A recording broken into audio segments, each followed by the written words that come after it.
Good morning, everybody, and welcome to Up Missoula. I'm your host, Scott Ramp, ushering you into September 19th, 2025. It's been an interesting week and the last couple weeks in general with a lot of things happening in the news and late night television and whatnot. A lot of things even happening within the city of Missoula with a lot of change and rapid change that are happening moving forward with the development of the, not necessarily the Southgate Triangle, but the Rail Link Park Phase 2 project, which they plan on kind of unveiling some of the plans and ideas they want to have in that particular place where the Johnson Street Shelter was once held.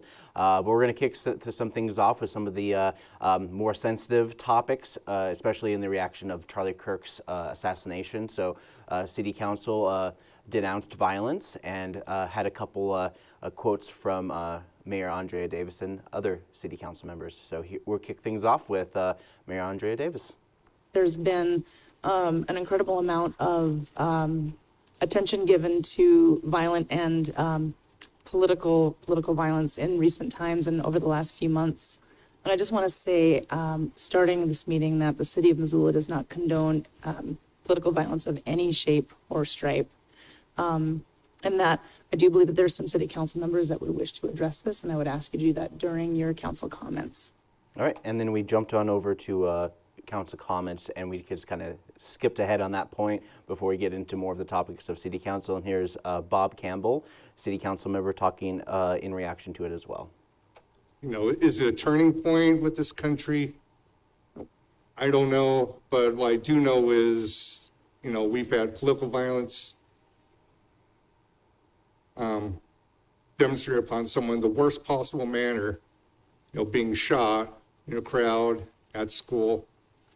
We're doing nothing more than having independent thoughts and speaking individual words about, you know, wide range of issues, contentious issues here in the country. And we should be able to feel safe as Americans, as all of us, should be able to have open dialogue and debate about various issues. It's election season here. You know, we've had some of that debate, and, you know, some's more contentious than others, but, you know, we as Americans should feel secure in being able to have dialogue, have debate, and,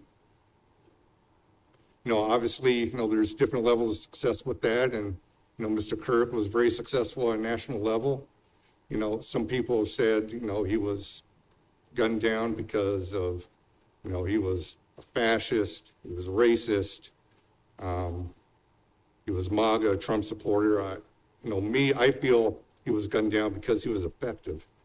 He was effective going to college campuses. He was effective speaking to the youth of this country. And, you know, was he there to change hearts and minds? I don't know. But he did go there with the purpose of engaging students in open and direct dialogue. All right. So that was Bob Campbell's reaction to everything that's going on there as well. This is,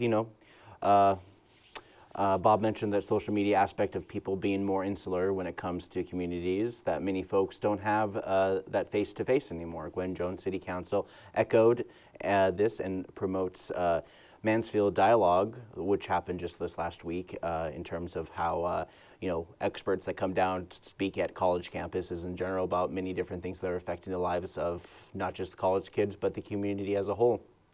Democracy is stronger. Democracy functions better, is far more civil when folks are engaged in their community, when they belong to clubs and associations and service organizations, be it recreational, service, or whatever.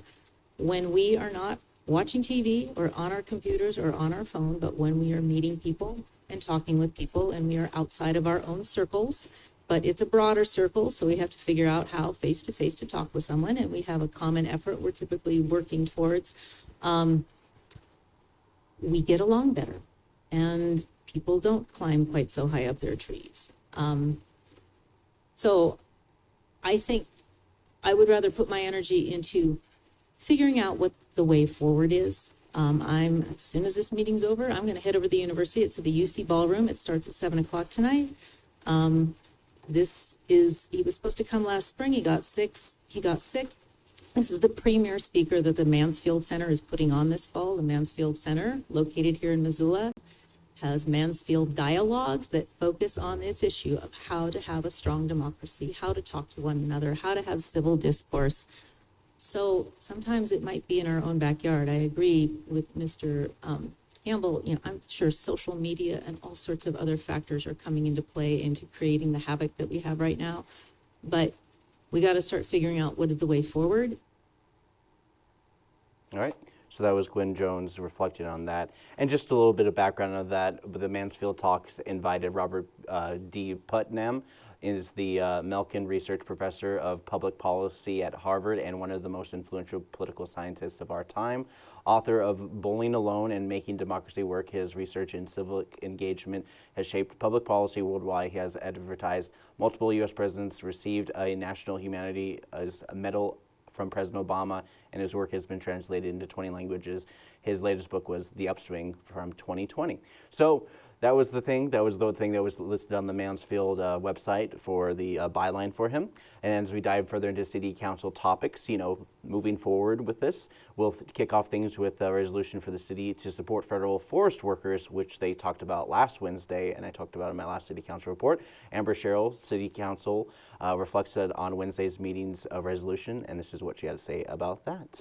Calling for transparency in the United States Forest Service reorganization and supporting the continued presence of federal employees in Missoula County.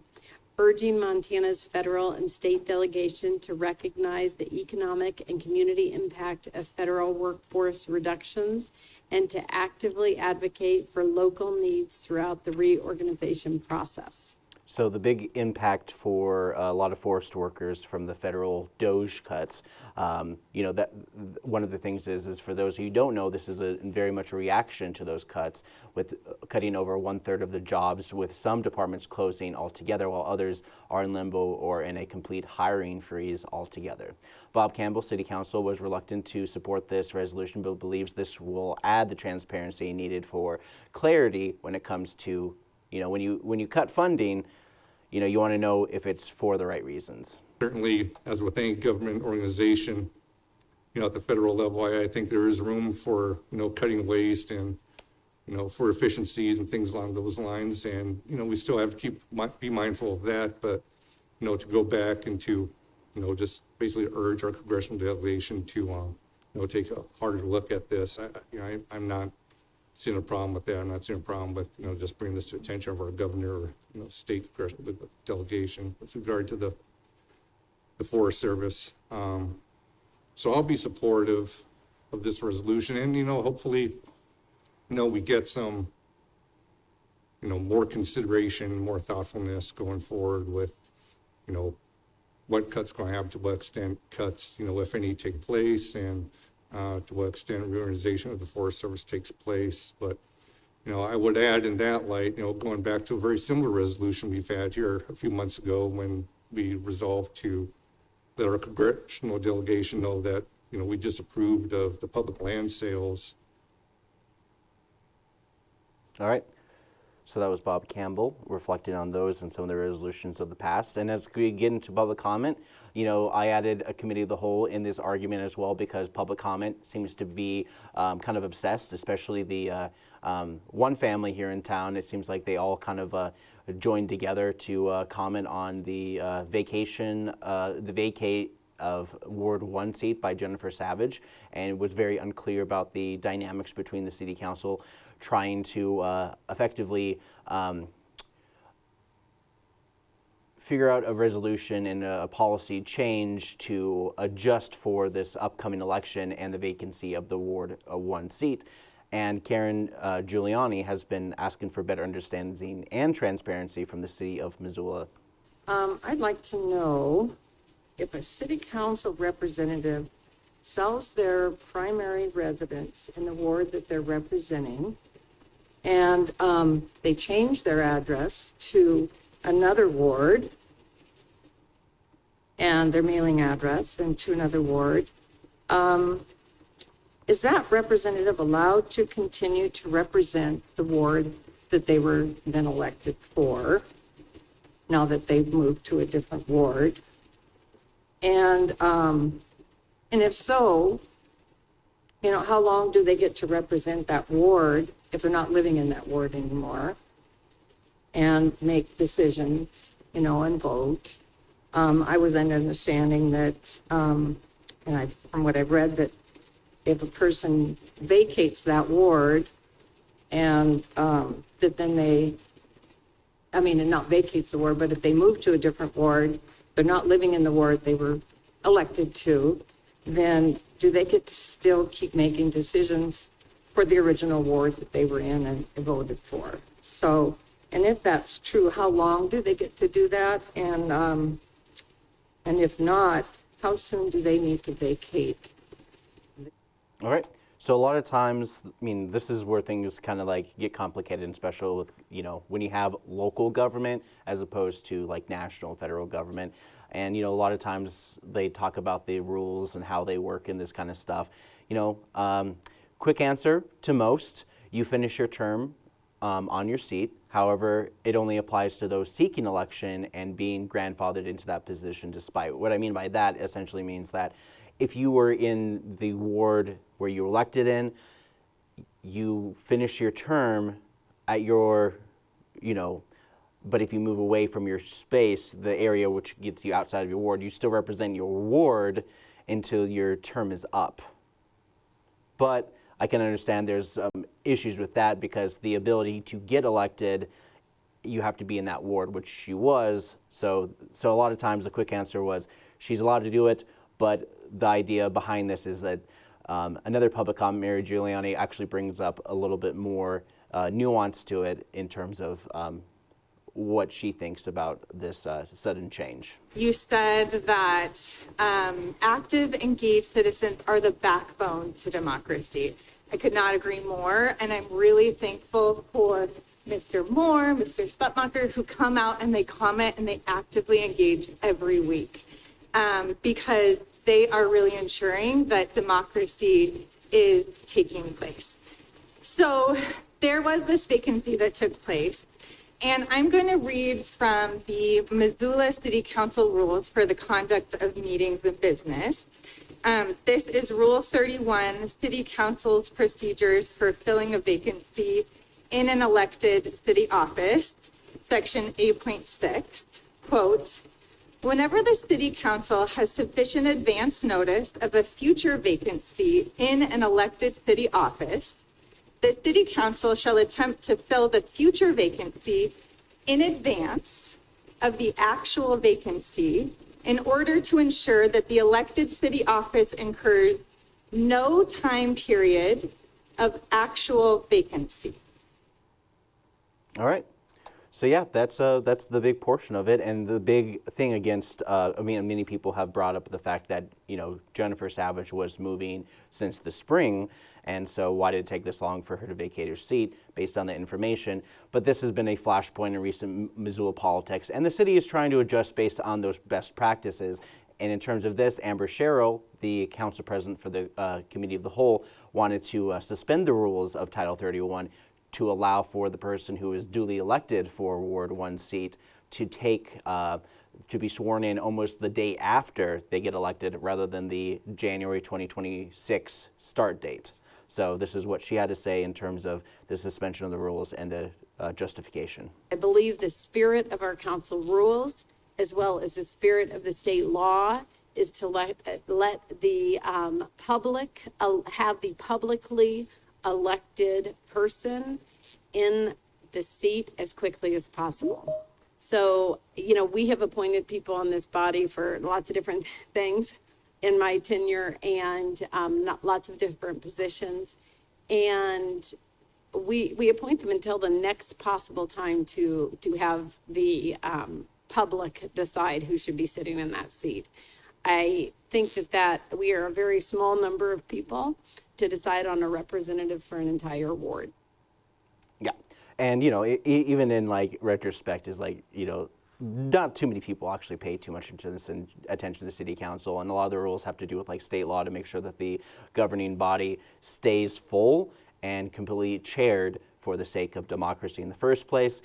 Jennifer Savage literally just ended her started her vacancy of Ward 1 seat 60 days before the initial election to avoid essentially having to have the city council go through the rule of appointing somebody to fill that seat to basically have to be removed by the time the election is, and then at the same time, it's open for anybody who wants to be part of that seat. So in a lot of ways, if they choose one of the candidates that are running for Ward 1 to fill that seat for up until that time, that could either hurt or help them in the next election. So in a lot of ways, that could also be one of the more complicated things.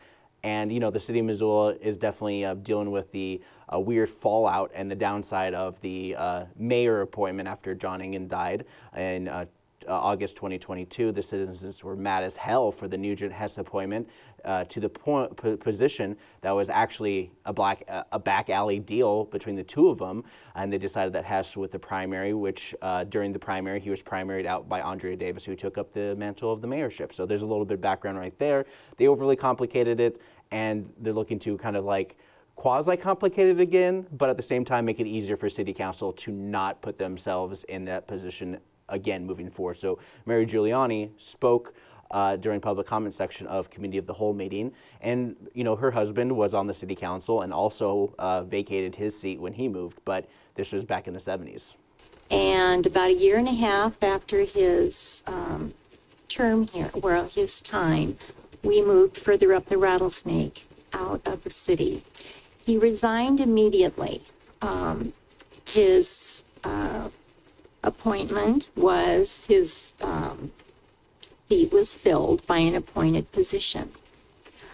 I feel that Ms. Savage gave you plenty of time to go ahead and appoint someone temporarily for this position. It seems very silly at this point to be bringing it this close to the election. But last spring, you all knew that this was going to take place. Yeah, so yeah, that was one of the things, and in many respects she is right. And while Jennifer Savage could have vacated her seat earlier as soon as she, you know, chose this time to apply for the ward seat while vacating Ward 1 seat, she could have vacated, but there was no deadline to vacate the seat prior per city council rules, so that doesn't apply to the situation. Myrta Becerra, city council, reflects on these comments, and this was her reaction. If we were to go through the appointment process, I believe it would be tipping the scales to some degree if we were to pick one of those two people. And so it would give an advantage to one of them. And I think that we need to be mindful of that as well. I also think that Rule 31 is more prescriptive than state law. And it works well when Rule 31 is applied to an appointment process where we have a longer period of time for that person to serve. I am an example of that. I was appointed and I had to be, I completed a term and then ran for office. And I think that that system works well. I think we are in a really, in an interested and unprecedented situation right now when trying to make the best and carry the spirit of both the rule and state law in order to provide Ward 1 with a representative or have two representatives in place. Yep. So, yeah, that was the initial reaction, and many people on council agree that it's probably just easier to wait for the election to officially appoint this and just keep the seat vacated up until the November election where the city council member for Ward 1 will be elected. And, you know, we're going to leave that with the politics and leave that to the voter to figure their own position out for the Ward 1 seat. They wanted to suspend the rules for the sake of the next election elected officials, and strategic laziness while appealing to state law and having the duly elected official take the reins by election and appointment wrapped up into one.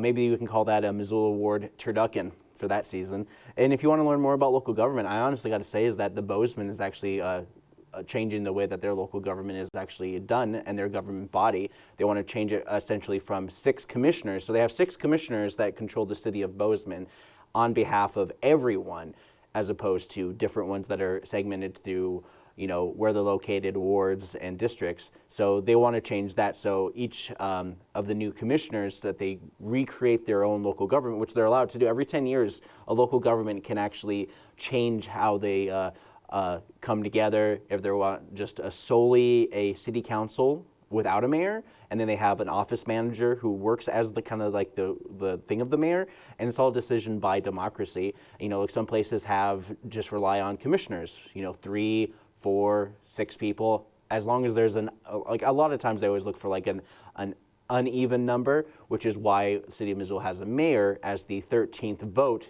to vote for any kind of split. So it kind of works a lot, very much like a House or a Senate, where the speaker, mayor, votes to split the vote. So there's a little bit of civic stuff that's happening in Missoula, and that's what they're moving forward. But let's talk about the former Johnson Street shelter site and the plans moving forward. Mark Sindale and Josiah Brown from GGLO, a developer out of Portland, Oregon and beyond, talked a lot about their plans for this new site. And this is where the Johnson Street shelter used to be held, along with the big swath of the land to the north area of it. Essentially, you have the park on the south end, on the north side of it. That's the phase 2 development. So here's a basic rendering of what they want to do. So take a quick look. I'll have other pictures as well. So here's Mark Sindel with GGLO. So in the current or preferred concept, we're holding the edge of Johnson and North with some higher density buildings that are 4-story apartment buildings, presumably rental, could be any mix of incomes or market rate. It's set up for lots of flexibility there. So those are buildings 4, 1, and 2. And then we step down to get height diversity with number 3, which is a 3-story stacked flat building. Then number 6 at the corner of the Bitterroot Trail and north is some sort of community retail mixed use activation use and building. And then we get 3-story townhomes that could be for rent or for sale at any mix of AMI, which are parked with garages, which Josiah will explain a little bit more. And then we have landscape and community space and activated space. All right. So I'm going to pause it here real quick, and I'm actually going to do a quick zoom on it while I get a chance. And just so you guys know, this is a rendering. They're still working on the actual process of this whole deal, so they don't have any kind of major decision being made on it. So it's a terrible picture because I zoomed in on it, but essentially this is the whole area that they want to change. This is where you have the rail link park where you currently have it as existing. There's the community garden, and then there's the kind of the concept for all the buildings they want to build. Essentially, they're going to have some roads to go into the area. They said that they want to, essentially, it's like a sawmill district of off Wyoming Street by Silver and Oregon Park. They want to have a multifunctional with rentals, commercial properties, and room for food trucks, making sure it was a functional for folks coming and going with plenty of space for a multitude of businesses. They were floating in a food court of some kind as well as their ideas. And, just from the street, Josiah, continuing on this topic, has another one of those renderings to kind of give you a better and a potentially clearer view. So I'm actually going to zoom in on this one preemptively, just so you guys can kind of see what you guys can be looking at for the image of what you can expect from the street side view.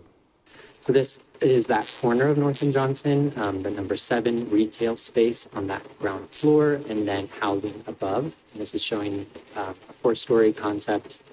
Here's an idea of what that might look like. Oh, and then also there's the ground floor residential units that have sort of a front street along the sidewalk. And then here is along the Bitterroot Trail, looking south, the townhomes there, fronting onto the trail. I think that these would be a great spot to live and also help make that section of the trail more inviting. Yeah, so they're pretty excited about the potential of this particular site. Consistently looking for input from the public. So this isn't necessarily a thing. They are based out of Portland, but develop all over. And this is a prime piece of property, and they plan on using this site to create more than 200 dwelling units of mixed use with workforce housing and affordable housing for folks making 60% the average median income. This is also like city-owned property, so they're figuring out all the plans. They had like 4 different versions of that rendering to kind of get an idea of like, oh, higher density, lower density, more commercial, less commercial, more green space, less green space, just trying to figure out the best culmination of what people want. And I think they said that they surveyed over 1,000 people to kind of get an idea what they want to see for this north side kind of deal. So there's a lot of things, and Mark comes back to talk about the flexibility of their approach in general, and they want as much input on this to make sure this is a acceptable part of Missoula. The amount of affordable housing, we're intentionally broad and set this up to be anything and everything in between. This could be a market rate project. I'm not sure that everyone wants that. It could be a fully affordable, mixed income, deed restricted project. I'm not sure that's financially feasible, but the plan and the framework and the concept work for either one. And really, it's a ongoing conversation over the next several months to determine what's feasible and possible and to what degree. So no decisions have been made on that. It's set up for you all and the MRA and MEP and the development partners to determine that. All right. So yeah, there's a lot of work to be done on this particular property, and with that, I'm pretty much done with my city council, and that's just the beginning of the end of my city council report. Up next, we have a series of new programs that are going to be airing on MCAT. You can find this at MCAT TV Missoula on our YouTube page, and these are some of the great programs that are airing just this week, brand new. That was a male cub that came down. He was going to defend his mother no matter what. The female went around behind her and watched us. So that was kind of an interesting thing. And then we got over to, of course, the edge of Half Moon Park and looked down in there and saw some elk, but that's about all. We saw a lot of deer up there. And the bird that we saw, we kept following it. That bird would fly only about 60 feet and then land. And it was a ptarmigan. And I don't know of any other place there's ptarmigan in Montana anyway, and I've been to a lot of the top of the Lana Mountains. Glacier Park, yes, yeah. Further north, you get ptarmigan. But anyway, real pretty bird, and we studied that for a while too. But anyway.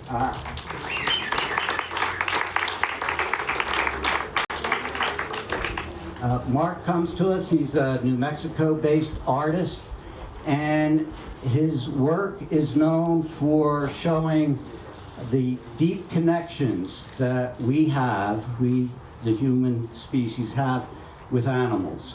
And I would say uniquely, what he does, he's not only an animal sculptor, but what he does, he looks at each animal individually. And what he tries to do is look at each individual animal that he happens to be looking at. And I know he spends time in the zoos looking at the animals, and he'll pick one individual animal out of a group and try to get and understand the emotion behind that animal. I've come to love Missoula and our wonderful university. However, I'm here today because of the things affecting student life that can't be ignored, which in turn ripples outward and affects our lives as a whole. The University of Montana and our Missoula community is under attack. Our Montana state legislators and the United States administration are tampering with and trying to dismantle our education and our livelihoods. These include the elimination of what our administration wrongly labels as DEI, the cuts to our financial aid and research, the silencing of our students' free speech and First Amendment rights, and the already devastating impacts of climate change affecting people across the world. No matter who you are, what you believe, or where you come from, these draconian laws, crackdowns, and budget cuts will alter and change our way of living for the worse, one way or another. Versus humans. Humans are born with inherent powers and rights. If you're born, you know what you have, freedom of speech, et cetera, et cetera. Corporations are created only with the powers granted by law. They're an artificial entity. The state can define and limit corporate powers. The legal rights can only attach to granted powers. So, without the power, the right does not attach. Each state's laws clearly state that the state can alter or revoke its corporation law at any time for any reason. Every change in the state's corporation law applies to existing corporations as well as new ones. And finally, out-of-state corporation provisions. Out-of-state corporations can only exercise the powers granted to each state's own corporation. We'll talk about that more in a minute.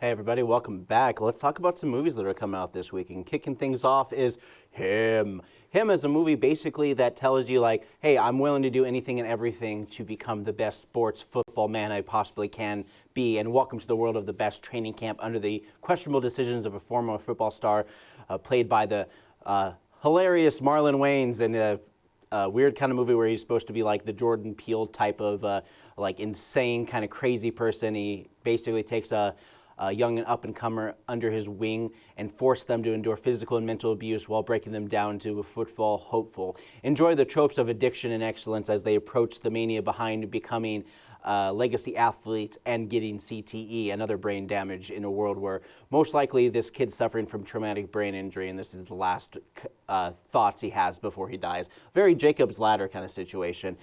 A big, bold, beautiful journey is yet another one of those movies coming out this weekend. Join aging actors as they try to do 90s Julia Roberts movie involving two people who have given up on love, only to agree on their first date that turns into a mystical journey through their pasts. So allegedly the whole idea is like they go through a door and it goes into their past and they get one person gets to witness the other person's life as they kind of relive it to them in real time. And it's all that kind of past traumas and dramas as they learn to accept their past to forge a future. Maybe together, maybe not. I don't know. It's one of those movies where it kind of seems like they might go one way or the other. And then we got Steve.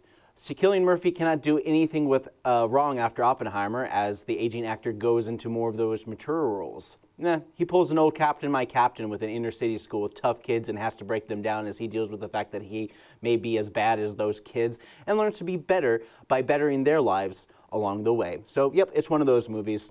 Hunting Jessica Brock. We have a retired badass soldier who must get her daughter back after she was taken, which typically revenge flick where the bad guy underestimates the violent woman willing to do anything and everything to get her daughter back. You know, she has a particular set of skills, and most of those skills have to do with a lot of people saying that she was the top of her class, best marksman, best this, best that, and being like, you probably shouldn't have messed with her, and then they mess with her, and then this is what happens, is everybody dies, and she saves her daughter. Peacock. When you go around pretend to be other people for a paycheck, being yourself is hard enough. That's basically what this movie's about, is somebody who has to be themselves. And who wants to see that? I mean, isn't the point of these actors just to pretend to be somebody interesting that you can enjoy to watch? I don't know. Just saying, it's a movie. Up next, we have a new Dubbin Stuff from the 1960 sci-fi movie Atom Age Vampire. I'm pretty sure I've done this before, but let's throw it in for the mix. All right, nurse. We're gonna have to figure out how to save this person's life. Hand me the thingy. Awesome. I can't wait to save this person and bleed them for all they're worth. Doctor, are you sure we should be doing this? I didn't drop out of medical school for 2 times in a row just to finish it and then become a quack. What else did you finish it for? So one day, I can pay to get rid of your lisp. Well, can't you just, use surgery to get rid of the piece of my lip that causes the lisp? On your healthcare plan? Ha! Don't make me laugh. All right, let's see what we got here. Nurse, she's probably dead. Which is really bad because I really wanted her to pay for the surgery. I'm sure she has savings. Do you think her family can pay? Well, I'm gonna call it $150,000 down the drain. You know what? Maybe I'll shoot some adrenaline at her, charge her another $10,000. Maybe that'll help. Doctor? Nope. It doesn't seem to be working. Anything? I'm sorry, doctor. Maybe I should have been in Wall Street, bro. Gambling with other people's money, making a good mint, commission, all sorts of things like that. Sorry to interrupt, but it seems like she has some pre-existing condition. I knew I shouldn't have wasted the good anesthetics on her. Man, these new drug overheads are ridiculous. You can still fail and still keep your job. It's like the justice system. I just can't go to another hospital. Not like this. I'm in a basement, for Christ's sake. And you're just an intern. I don't even pay you. The hospital barely even pays you. What do they say? School credit or some stuff like that? Yeah, I'm currently $80,000 in debt. Now let's just check on you here. Doctor! I think she's breathing. Ooh, that's good news. That's good news. Look, I think she's healing. Where? Oh. Ooh, wow. I'm a better doctor than I thought I was. I'll have to charge extra for this.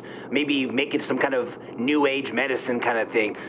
I have to get FDA approval before I can charge her, but I think I can speed it along. Maybe I can just say it's on the bill. I'm not entirely sure. Okay, wow. It's like it was never there to begin with. Darn. I don't think I'm that good of a doctor. Well, I'm gonna go get a cappuccino. Do you want me to make you something? And also, don't intimately touch the patients when they're sleeping. It's not appropriate. You're still dealing with that other malpractice suit. Wow. She's beautiful. Like, I want to stare at her all the time. Beautiful. Wow. Ugh. Gross. Ugh. I can't believe I'm seeing this. Here, take your cappuccino and shove it. What should we toast to? No pro bono lawsuits?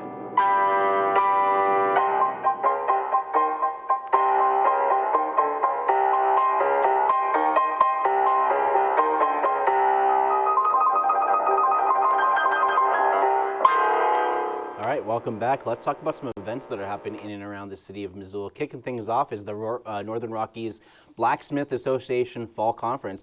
This weekend, open site near the airport all weekend. It's a conference where everyone participates and learns about blacksmithing. No experience required. Runs from Friday the 19th through Sunday, September 1st at noon. So yeah, check it out. It's happening all week long. You can't miss it. Community Grape Harvest, 10 Spoon Winery, is about that time for a fall harvest, and you can join them for the White Grape Harvest of ST 10 Spoon Winery from 9 a.m. to 2 p.m. This is an hour or all day, whether it works for you. The picnic lunch and beverage will be served around 11:30. Bring scissors and clippers. Missoula Food Bank meal distribution, 10 a.m. This is a normal thing that happens every day during Monday through Friday with longer hours on Tuesdays and Thursdays. Missoula Fun Time at Mismo Gymnastics as it gets a little bit colder outside. Mismo Gymnastics and Roots Acre Sports Center, all sorts of fun indoor places, and also the Sports Barn, which also is doing the Little Cubs Play Group, and it's right around the corner. Fall is, that is, want a fun place to bring your little ones and blow off some steam. Head to the turf field and enjoy 90 minutes of play time for your kiddos 5 and under. Activities include tunnel match, soccer/football, bouncy balls, parachute, hula hoops, cornhole, music, and more. This is starting September 10th, Wednesday, Thursday, Friday from 10 to 11:30, and pre-registration is required. You can find out more information at MissoulaEvents.net. Tiny Tales at Missoula Public Library every Friday at 10:30 a.m. They do story time on Saturdays at 10:30. They also have a lunch services at the Missoula Aging Service, Missoula Senior Center, and also the Paul Varela Center, which offers meals for folks who are struggling. Yarns and watercolor here at the Missoula Public Library on the 4th floor. Every Friday at noon. It's the big kind of deal here at the library. It's been going on for many decades at this point. All Abilities Art Club at the base. This is for folks who suffer from disabilities and also those who want to support them. They happen this at base every Friday at 1 p.m. Sourdough baking at Lifelong Learning Center. It's one of the many classes that they host there. Not just sourdough, but they also have other types of classes that get certification, some fun things along the way. And I know Lifelong does some partnership with the Missoula Food Bank using their community kitchen on the 2nd floor of the Missoula Food Bank. Predator feeding. Butterfly House. This is an ongoing event where they feed some of their more predatory bugs that they have at the Missoula Insectarium outside of the main butterfly house, which always has a new unveiling of butterflies every couple weeks. Introduction to glass blowing. This is at Hearts of Fire Pottery and Art Studio starting at 4:30 p.m. today. This is just an introduction to glass blowing. If you're interested in doing that kind of stuff, making some art with glass, this is the place to do it. Exhibition opening. This is I'll See You in the Morning at Radius Clayworks. They're ushering a new fall with the bold works by Kelsey Bowen. Her sculptures conjure Arancha's childhood, part fairy tale, part nightmare, with bruised knees and soiled clothes, loyal companionship and brazen betrayals, tenderness and unflinching violence. We will never quite know if the animals, masks worn by these characters betray or express their true natures. Powerful and extraordinary, well crafted, the works will show in the show are not to be missed, and this will be happen with their opening reception today from 5 to 7 p.m. Everyone is welcome at the Clay Studio. Pam and Jim Hansen Hanging Together, Gallery Road 709. This is kind of a continuation, but they're also hosting special Jailhouse Rock Jam that will provide subtle music for the session occasion. They did one for First Friday, but they're also doing another one for tonight. Oktoberfest at Barron. It's a little too early for October, but Oktoberfest is happening at Barron Brewing at 5 o'clock tonight. Butch Cassidy and the Sundance Kid, Robert Redford, rest in peace. They're kicking off this weekend of a lot of their nostalgia shows and movies that are happening this week. That also includes Monty Python the Holy Grail's 50th anniversary. Live music with Travis Yost is going to be at 10 Spoon Winery tonight at 6 p.m. Jazz Off the Rails is going to be at Leaf and Quiet. Karaoke at the Jack Saloon at 7 p.m. Country Swing Class at Showtime Academy at 7 p.m. Earth Beat, Sacred Alley. It's basically a world Afro-fusion dance experience. Penelope was born and raised in Colombia, pulsing with sounds of Africa, indigenous, Arab, and Spanish music melded together, create a vibrant culture of landscapes. And so this is a sizable donation for sure for going to this event as well. Bear Creek Boys is going to be at Cranky Sam Public House at 7 p.m. Montana Folklore Society is coming back to the Elks Lodge, 7 p.m. You guys can check that out. It's going to be an ongoing event that happens every week. Shane Coburn at the Old Post at 8 p.m., performing some music there as well. And Kyle Curtis and the Promised Land will be at the Union Club at 9 p.m. The last two are Hunter Styles at Sunrise Saloon playing some country music at 9:30 p.m. And the Lost Canyons is going to be some rock music at the Top Hat starting at 10:30 p.m. And as we dive into your Sunday's markets and such, Saturday until the end of October from 8 a.m. to about 1 p.m. A lot of great things happening for your farmers market. Get some local produce and more. It's fall festival, so there's going to be a lot more herbs and spices and peppers are coming into season. Montana Herbal Festival is also happening at the Rocky Mountain Gardens. The Mountain Herbal Festival is an annual gathering in Missoula, Montana, dedicated to the exchange of herbal knowledge, fostering connections and native plant medicines, and promoting respectful stewardship to our environment. You can learn more at MissoulaEvents.net. There's also doing a Badgers RC Puppy Run. They're hosting a poker run to raise money for the Western Montana Humane Society. This is starting at 9 a.m. at 4049 Matthews Street.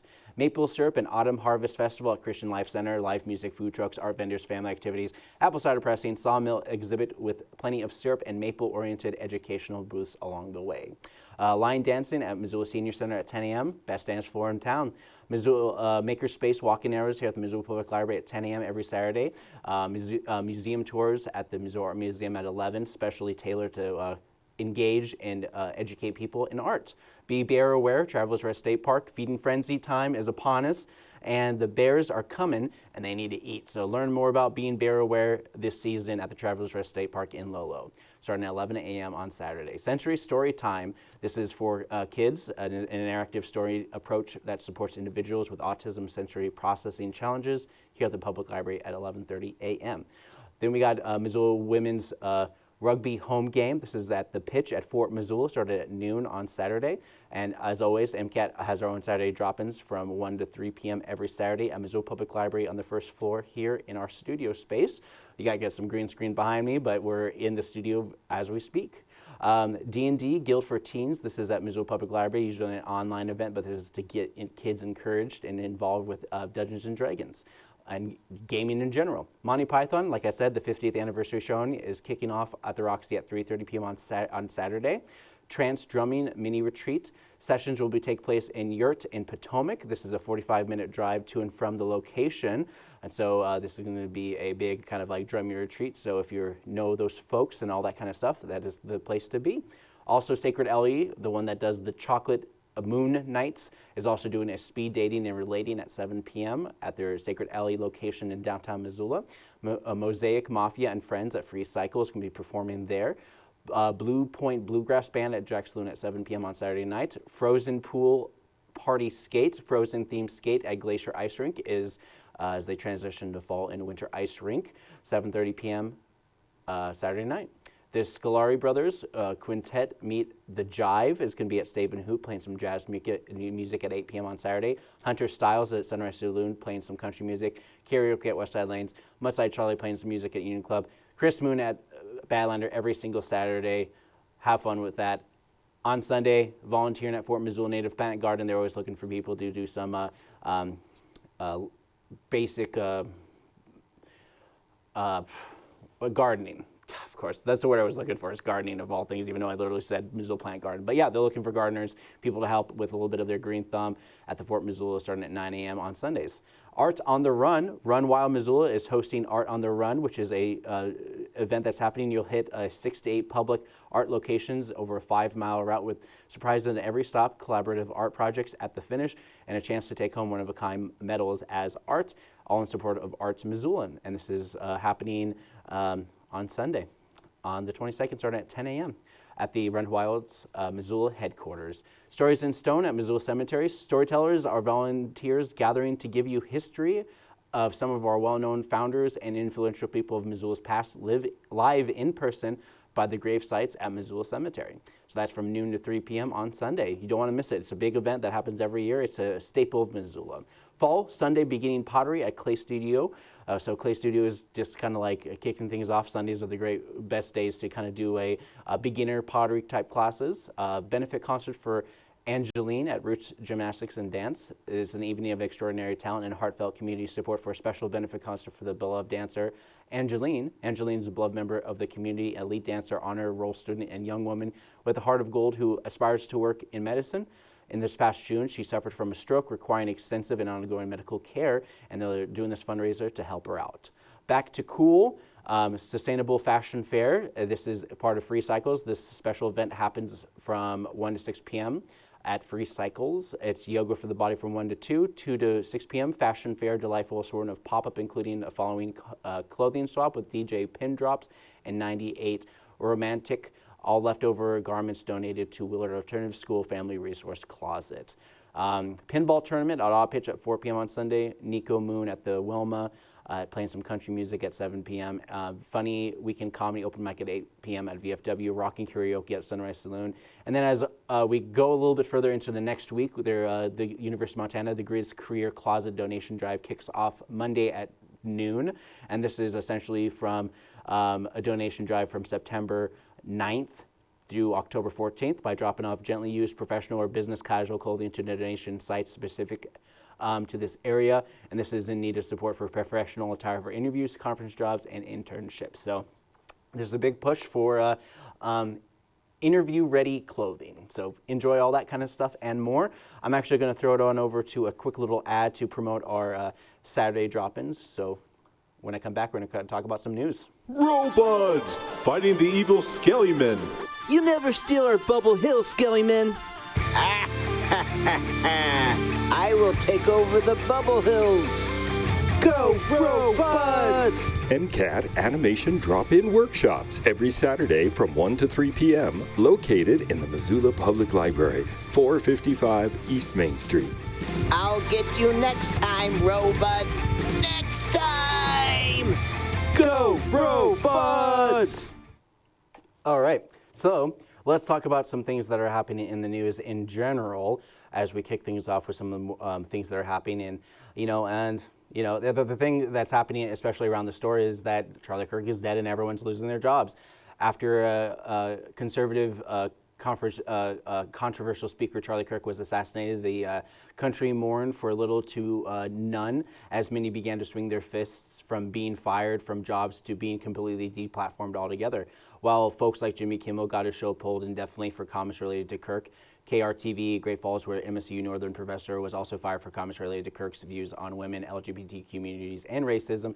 The remarks came from Dr. Samantha Brownlee, an associate professor at the Department of Criminal Justice. The unfortunate nature of universities bending the knee to this current administration isn't new, but these kinds of things have become commonplace when securing grants and federal fundings that many universities depend on for grants and expansion in education. Many judges have reversed any of these frees, as the governments have done on their grants and funding mechanisms. Here in Missoula, the city council condemned the political violence and went back to normal operations as it pertains to the post-hospital demolition permitting. So in case related to the FAE Missoula Old Post Hospital at Fort Missoula, it has been simmering for years. The Historic Preservation Commission initially denied the permit for demolition in 2023 to deny the redevelopment firm, and then they denied any kind of thing for their demolition permit. However, as the city agreed with the developer, they hope this process will allow for redevelopment over demolition of the Old Post Hospital on the Missoula Fort Missoula grounds. Speaking of preserving those wacky teens looking for a clean and livable climate in Missoula, how dare they are back at it again, and the executive order of using public lands to mine coal in Montana's 1.745 million acres.